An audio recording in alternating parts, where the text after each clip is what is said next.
Grab the duct tape and mentally prepare yourself for yet another mind-expanding knowledge bomb from America's #1 business coach, Clay Clark. That's it. Bombs away.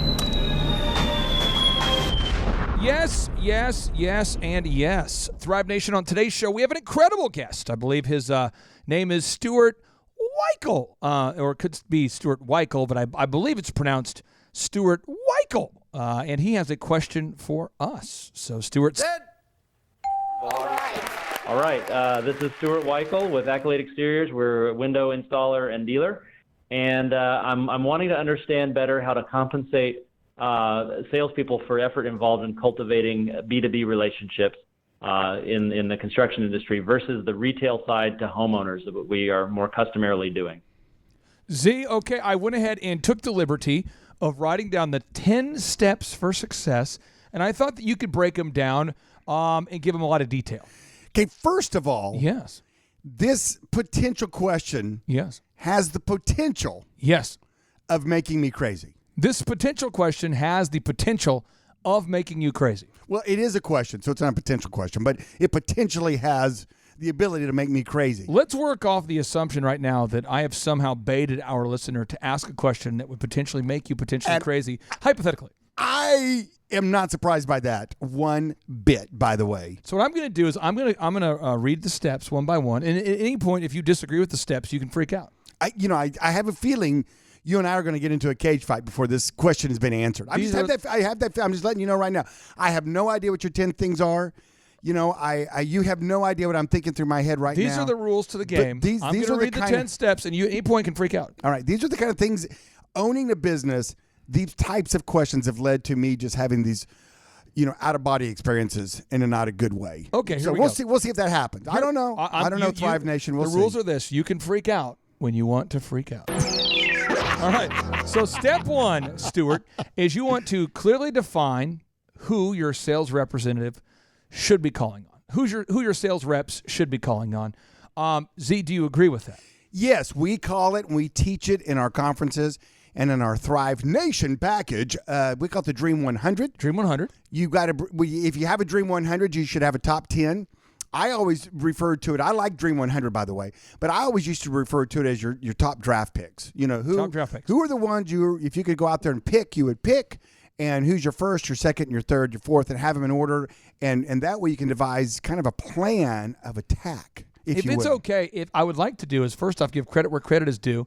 The Ultimate Sales Machine is where I pulled the idea of the Dream 100 from. I was reading the book, The Ultimate Sales Machine, by the late, great business coach by the name of Chet Holmes, and he called it the Dream 100. But I would like to give this a little bit of context because I think the listeners out there, let's give them a little bit of a example. Okay. So let's go with Z66AA.com. Okay. Your auto auction. By the way, listeners, if you love today's show, go to Z66AA.com. It boosts Dr. Zoellner's rank in Google. And what better way to say I love you than by going directly to a guy's website? Well, that's very nice. It takes you almost zero time, no money. Just go to Z66AA.com. So we go there. And we're at your website, and you guys explain roughly how the business model of the auto auction works so someone can understand what we're talking about when we're saying that the Z66AA does B2B or business-to-business sales. Well, we are a customer service-driven company. Okay. We don't own the products that are sold at our place of business, but we offer all the services to pick up the cars, to deliver the cars. And in order to pick them up and deliver them means we have to get the cars or get the commitment for people to send the cars to us to sell for them. So the idea is we go out to dealerships and we go out to use car guys. You have to have a dealer's license to come in and buy cars from us. And so the business to business is we're the business going out there. We're not just advertising to the general public. It's not open to the public. So therefore, the idea that someone can just walk off the street and come buy a car at the auction, unless you have a used dealer's license, that's not possible. So that's the business to business. So there's about 1,000 car guys in our demographic area that we target, either buyers or sellers. And then from that we make our Dream 100 list. And in all fairness, I have to, since you came clean with where you got Dream 100, I came up with my draft pick list from the NFL draft. From the NFL draft. Now just to kind of since we're on the NFL draft, I know you made yourself available for this year's draft. Well, Belichick tends to go after undrafted guys. Well, yeah, but did you get drafted? I didn't hear. Well, I heard I called Jacoby Myers, who I don't know, but I thought, well, he wasn't drafted. Maybe I have a shot. Maybe you have a shot still. You know, he called a lot of people, really. A lot of undrafted guys over the years, a lot of people. Did you get a call? Listen, let's not get to the point. Well, of course not. I have not been called yet. I was just kind of curious. Well, but I'm available. Gunnar Olszewski got a call from Division II Bemidji State, so I figured at any point I could get a call. Right now, Bill Belichick is winning with a bunch of randos. Did you say Bemidji State? Division II. Did you say Bemidji? Bemidji, yeah. Bemidji. Yeah. Where is that a thing? Have you seen this? Let me show this to you real quick. Here, come over here real quick. I want to show this to you real quick. This will blow your mind. So this is Gunnar Olszewski. This is him, Gunnar Olszewski, and this is him doing his. This is him when he announced or we was talking about being It was a fun recruited. day. You know, I ended up being a Patriot, so it was a Gunnar good day Olszewski from Bemidji State, Division II. at the end of the day. That roller coaster must have been a little bit kind of weird at first. Yeah. He looks like he's 13 years old. Look at this guy. Listen to this. It ended on an up, so I'm happy to be here, and that's pretty much the way I look at it. What was that second phone call like? Where they were like, okay, you know It was the what? best phone call of my life, man. It was awesome. It was awesome. It put a smile right on my face, and I was just happy to know I had a job, and I'm ready to go to work. Starting punt returner. He says, has it sunk in, they say. Yeah, I'm here, man. It sunk in. It has sunk in. I got to go practice. I got a job to do. That's who they replaced with two receivers. You guys get out of my face. I got to go pray. Well, I mean, look at this. Look at this guy. Story. Watch this. Watch this guy. Watch this guy. Watch this. This will blow your mind. Yeah, he's got the ball here. Pretty good catch. Kind of looks Wes Welkery. Let's look at another one here. Winovich and Van Noy in that Watch sort of this one. amoeba stand-up defense. Watch Something this. to watch as we move He's forward. going to demonstrate his leaping ability. A chance for Olszewski. A defensive back in college who's now a wide receiver on the Patriots. Defensive back. That's the position. Now a wide receiver. Watch this one. Watch this Z. Watch this one, Zohan. Olszewski. Rumbling, bumbling, stumbling. Oh, come on now, baby. Olszewski. Lowers the shoulder. Bam! One more. You guys watch one more play, buddy. One more play. This one's great. A little F under. Is He this dropped it. Would have walked in. Watch there. him. One more. He's going to dive for the extra yardage. You're going to love this one. We might throw it 60 times. Defensive back in college, by the way. Did not play receiver in college. Back and fire it down the middle for Here he Olszewski. goes. Come on, here he goes. Oh! Patriots, baby. What was it college? Bemidji State. Bemidji State. Division II. It's in Minnesota. Where is that? It's in Minnesota. Of course it is. Yeah, Division So II. is your homeboys. There he is, one of my homeboys. Now, the next step, we agree on the next step, is Okay. you want to clearly define how often they should be calling on these businesses. Do you agree with that? So far, you haven't freaked out yet. Do you believe that we should clearly define, as the owner or leadership, how often these people should be calling on these businesses? Like, once a month, once a week, every day. A minimum, and sometimes, the account requires a little extra love. Let's go to your auction little extra for a second. love. If it's on your if it's on your draft list, your number one draft pick list, your top 10 draft pick list, are we talking every month, every week, every week? If it's on your draft list, that means you haven't acquired them yet. They require more love and they require more attention. I love this. And then once you get them gathered up, depends on the account and depends on the individual. Some guys are a little more needy than others, Once to a be very week. frank with you. And so sometimes, once a month, you can maybe go back to once a month because now you're going to see them once a week at the auction. How long is the most amount of time that you've doggedly pursued a used car dealer to earn their business? 15 years. Stuart, write this down, baby. And you did get him. I met this guy at your birthday years ago. Yeah. Unbelievable. Okay, now step 3, you clearly define what they should be saying to these businesses. You want to sit down, have some sort of plan, right? You don't want to just show up and say, right. And what I give my guys at the auto auction, for example, is there's a range. They can negotiate within this range. In other words, everybody wants to know where okay, if I send you cars, what lane are they going to be in? Because we have different lanes running every at the same time. Okay, so what position within the lane am I going to be? And then also, what is my sales fee going to be? So these are the kind of basic questions that they ask as they're kind of getting to know you and whatnot. And that's the game. And that's back in the day, what we would do is we'd get the competitors list. And if a guy was running in the back of one of the lanes, we would approach him and say, hey, that's a bad positioning. Come to us. What does it mean to be in the back of the lane? Well, let's say, for example, we're selling 1,000 cars. Got it. Okay. And we're going to run 6 lanes. All right. So that's approximately, 160, 170 cars per lane? If you're doing math. Right. If you're into math or that kind of thing. If that's not your thing, then you can do whatever number you want it to be. So basically, in theory, the B lane, we'll look at the B lane. B is in boy. So it'll have Boy. B1, B2, B3, Bingo. all the way to B170. Got it. Got it? Got it. And so as those cars go through and they get bought, guys then run out of money. A lot of the guys will show up and say, hey, I need 10 cars and I have $100,000 to spend a day. How many cars are you going to sell on a Friday? We'll run 1,000. We'll try to sell 60% as a rock star day. So if we did, 600, that's rock star. And how many hours does it take to sell 600 cars? You only get this guy's attention for a couple, 3 hours. So Are you serious? You got to move them. So wait a second. So in 180 minutes, let's just say you're selling 600 cars. Mm-hmm. We divide that by 180 minutes. Again, if we're into math, some people are not. Some people aren't. That would mean, again, we have 180 minutes. So it means we're going to sell 3.3 cars per minute? Not quite that fast. We're probably selling them every 30 seconds. Okay, Shunda. So you got 170 cars, Yep. and if you're selling 2 a minute, right? Yep. So you drop that in half, so that's 170. Oh, Billy. So 85. 85 minutes. So that's an hour and a half. So then you have some run longer than 30 seconds. Some run, and then you have this and that. And so about 2 hours or so, maybe 3 on a busy day. And some lanes will get more cars in it than others just because that's the way it falls out. Holy cow. Okay, so we're on the same page. Step 1, clearly define who your sales representative should be calling on. Step 2, clearly define how often they should be calling on businesses. Step 3, determine what they should be saying to these businesses. Step 4, clearly define what sales materials they need. Do you agree with that, Z? Because there's some businesses that they let their salespeople come back every week saying, boss, I would have sold the deal, but I need another print piece. I need an embroidered hat. I need more swag. I need more mugs. I need more cups. I need more, right? I mean, don't you define, hey, this is what you have and this is what you have?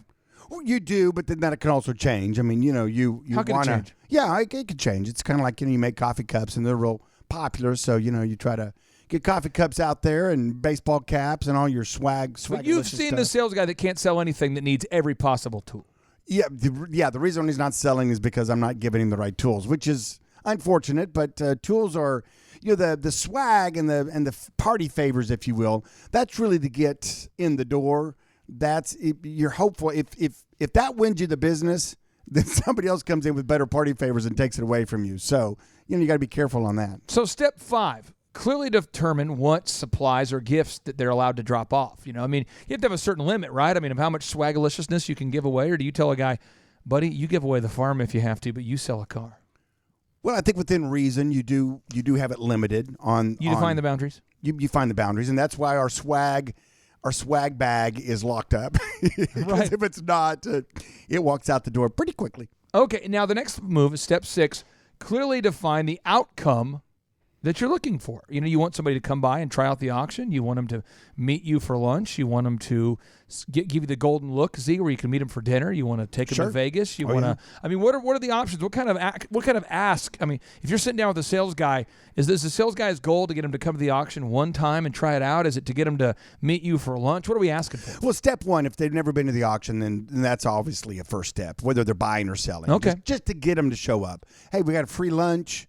You show up and I'll give you some swag, but just come check us out. I mean, step 7, if you're out there and your name is Kevin, this will rhyme with your name. It's amazing. If your name is Kevin, step 7 will rhyme with you, and I'd encourage you to leave us a review for that. Don't you think it's fair if your name's Kevin and we're talking about step 7, they should leave us a review on iTunes? Absolutely. I mean, seriously, I think what are the chances it's of kind that? of self-evident, isn't it? Now, you want to schedule a weekly follow-up time with your team. So if Z, you have a sales manager or a leader of your auto auction, Monty's the guy. Correct. And does he not know who's going where when? Does he not know who's going where? Yes, he does. He does. Okay. So step 8, determine the carrots and sticks for your salespeople. Now, this is probably where you're going to freak out at some point.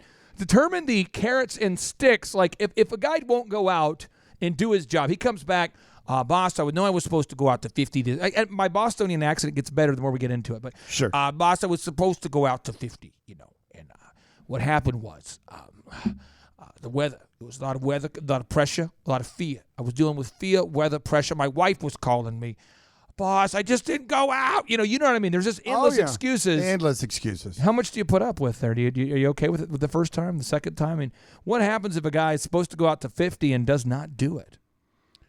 Well, then you have to, in your own mind, you have to figure out why he didn't and talk to him about it. And sometimes boss, I wanted to go. I just was afraid of rejection. I can't handle that kind of rejection. Well, the other thing, too, is they may go to one guy, and then next thing you know, the guy was like, hey, well, I'm off today. I just happen to be in the store. Let's go play golf. And so you're like, okay, they go spend 4 hours playing golf with him because it's an important client. It's top of his list. And so he didn't get to the other 10 or 12 that he was going to go to that day. And that's okay. I mean, so there's reasons why it's okay, and there's reasons why it's not okay. You can't make a blanket statement. If he didn't make all of his sales stops along the way, all of his milk route for the day, is he in trouble? Well, it depends. If one of our listeners got a job for you at the auto auction and they were supposed to go out to these certain accounts and they didn't do it for whatever reason, over how long of a period of time do you give somebody to get into the groove of the sales moves? How long do you give them to get into the groove? Well, if they don't have a good reason, then you have to really question whether they are the right material for outside sales. Outside sales is a unique creature because it is a unique creature. Unless you've got a GPS on their car, which more and more businesses are doing, right? So you can track exactly where they are. Yeah. I would recommend that. But here again, you kind of get back to that. You've got to trust them to go do their job, and it's one of those things where they can. All of a sudden, they're stopping at the laundromat. They're picking up kids from school. They're doing a 2-hour lunch. Can I cue up audio of one of your top sales guys, Mr. Douglas Piernack? Yeah. Former hockey player. He played professional hockey for the Tulsa Oilers. I believe he has the record for the most penalty minutes in the history. He's actually been penalized more minutes than a game was long. So I'm going to cue up audio of Doug Piernack. This is Doug Piernack, real audio of Doug in a game. This is from November 30th, 2004. This is Doug Piernack talking to... Is this the one that he got... this is where he's encouraging Derek Parker to play nicer. Oh, okay. Let me cue this up here. This is... let me kind of skip through here until we get into business. And so you can kind of narrate. We got gloves are off here. Apparently Doug is ripping off a jersey of somebody here. Haymakers are being thrown. Oh, wow. It seems like they're getting to know each other. He's saying, please, sir, play nicer. Doug is he's just throwing the haymaker. Ow, ow, ow, ow. A lot of punches. See, I mean, now let me show. This is Doug in a different game. This is versus Mike Payne of the Huntsville, I believe. This is... well, Huntsville, they deserve to get whooped. There's no audio to this one, but you can see. Doug, this one's good, so you're going to watch this one. This is where these guys are squaring off for a while. They're kind of getting ready to see what's going to happen. They're kind of, and the refs want this to happen. This just sells tickets right here. Oh, look at him. Is Doug on the receiving end of these punches? He is right now. He's on the receiving end. Doug is done now. Doug is done. He's going to go. Look at this. Look at Douglas. Z. This is impressive. I'll put links on today's show notes so the listeners can see this right here. But I mean, it's a unique personality that will do outside sales, is it not? He's a fighter. It is, and they have to be very disciplined, and that's one thing that you have to find. They have to have a lot of self-control and be disciplined. And not get into fights all the time. I mean, that is some impressive fighting from Mr. Well, Douglas he's Canadian. Piernack. What do you expect? I DJ'd Doug's wedding. That's my connection to Doug. I'm putting a link to this real quick. All this the hot listeners. weather down here gets them all frustrated, and they got to have an outlet for that. All right, so step 9, you never stop recruiting people, so if people don't get it done, you can fire them. And step 10, you call them all until they cry, buy, or die. Z, do you not call them all until they cry, buy, or die? Cry, buy, or die. But you wanted to go off about something, so please, because we've got about 4 minutes until we are actually being interviewed by somebody on their podcast. Oh, cool. So I tell you what, why don't you pontificate about the parts of the business-to-business sales that read the question again, please. The question reset it for me. Okay, let me cue up the audio here. This is let me get it here. I'm going to Dropbox right now for listeners out there that are wondering what I'm doing, and I'm looking for the audio of where the here you go. I'm hitting play. Okay. All right. This is Stuart Weichel with Accolade Exteriors. We're a window installer and dealer. Okay. And I'm wanting to understand better how to compensate salespeople for effort involved in cultivating B2B relationships. See, that's part of the part that drives me crazy. And here's what happened. Here's what happened is that you hire a dude or a gal, and you hire a person. Yep. and you pay them money, right? You hire them for a salary. You're paying them money. And you sit down with them and they say, what is my job description? Just please be very clear. And you say, here's your job description. Your job description is to go and get accounts, to go B2B, to get business. Business to business. I'm giving you a credit card. Here's your limits. You went through the top 10 things that you just said, Clay. They have clear definition, and they are armed and ready to go. And then what happens is month one, no connections, maybe got a couple of inroads. I have booked a few lunches. I mean, I'm working. You know, then they're new. It's okay.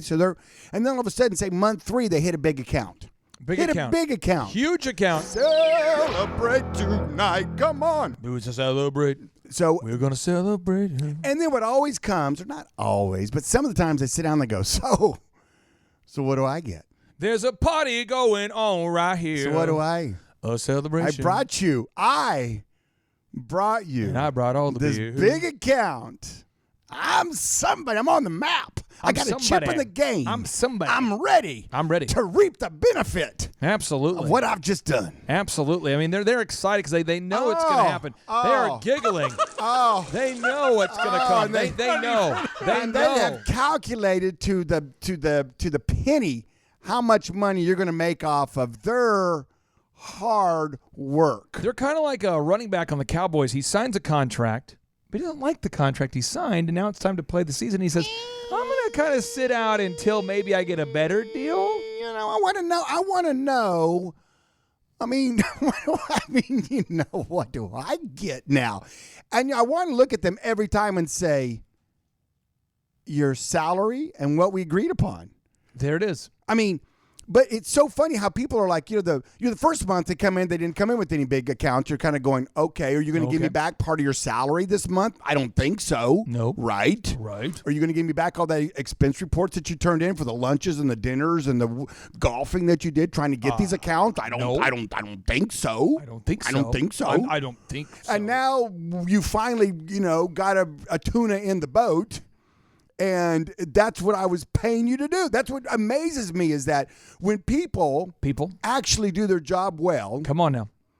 They look at you like, okay, what do I get now? Let me put a bow on this. I hired you and paid you. Let me put a bow on this. You to do it We've got these 10 steps. Okay, I'm done. But all of this is irrelevant if you don't agree on the compensation terms before you start. You have to get that nailed down because what happens is once they have a little bit of success, then that entitlement comes in, and that is so frustrating. You're like, dude, I'm paying you money to go do that job, and you did the job. Thank you.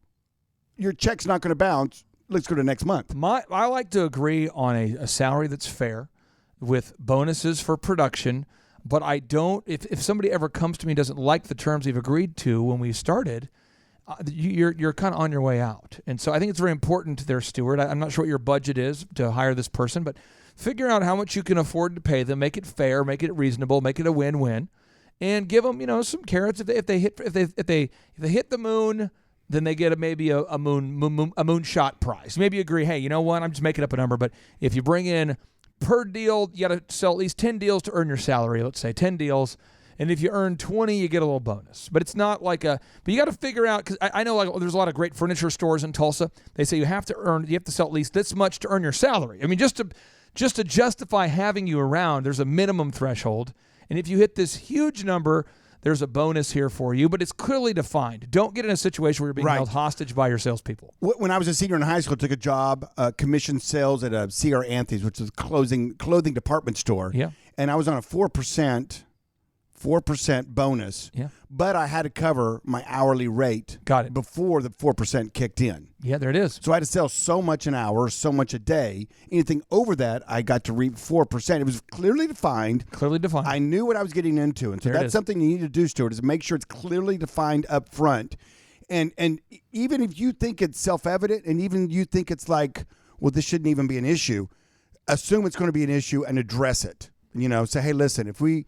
1 month you don't hit anything, 1 month you don't hit anything, then 1 month you get a big deal. Don't think you're going to get a bonus for that. No, we got to hit maybe deal whatever to get the bonus, and here's what that looks like.